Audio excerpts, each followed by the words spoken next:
Hey, Miles, how you doing? Thank you so much for kicking things off. I appreciate these wonderful ideas. Great sketches too. Fantastic. Just great start. I think any of these will work. I mean, I really do. I think any of them will work. I love this idea here. I want you to think about this as we move forward. We think about human-centered design. Specifically, I don't know if you've had a chance to take a look at the field guide yet, this human-centered design field guide from IDEO. And if you have, you'll notice that, and the whole human-centered design process is a little bit different. So human-centered design would take a look at this car kiosk project, and human-centered design wouldn't say, okay, we are going to design a kiosk for which automobile customers can configure their preferences of any specific car, so they have a chance to kind of look at a little bit of an interaction with that vehicle before they get to the showroom and have to deal with sales personnel, right?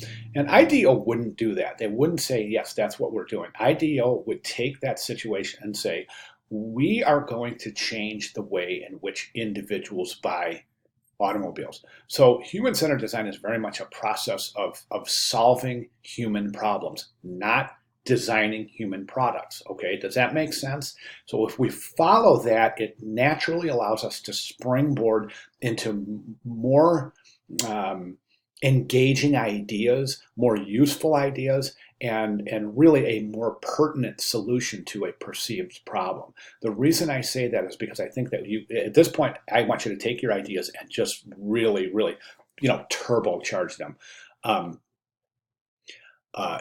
Put your ideas on steroids and see what happens. And that is what we're shooting for. Let me give you an example. So what I want you to do is I want you to take your ideas and just show them to anybody you can. Coworkers, neighbors, kids, old folks, if you have grandparents, just get as many comments as you can. And that's what human-centered design is about. So it's about getting as many opinions and thoughts about any given design project or solution as possible. It doesn't matter the background of it. It doesn't matter if they're designers or not. It doesn't matter if they're engineers or if they're daycare workers. It doesn't matter. Everybody's opinion counts in human-centered design.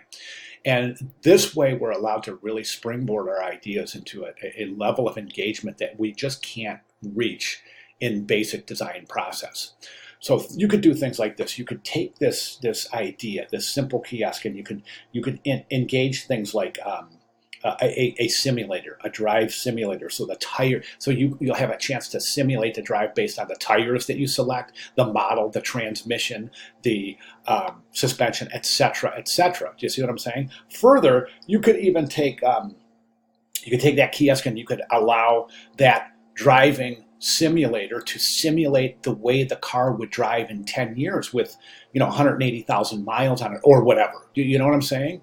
So really taking it a step further, you could do things like include in the kiosk, include a finance calculator where you could determine what percentage of total income would be spent on the automobile. You could do things like calculate the resale value if you determine that you're going to put 30,000 miles a year on a car and you plan on having the car for 5 years. Do you see what I'm saying? So really, what we're doing is we're not just designing a kiosk. We're really going to attempt to change the way that folks buy automobiles. And I think that once you get that mindset on, Miles, you really start opening up these possibilities. And that's why IDEO, that's why human-centered design is so exciting, is because it opens doors by not saying, okay, well, we can't do this because that technology doesn't exist yet. We say, no, forget it. It doesn't matter if the technology, let's go ahead and think this out and let's go ahead and prototype this out.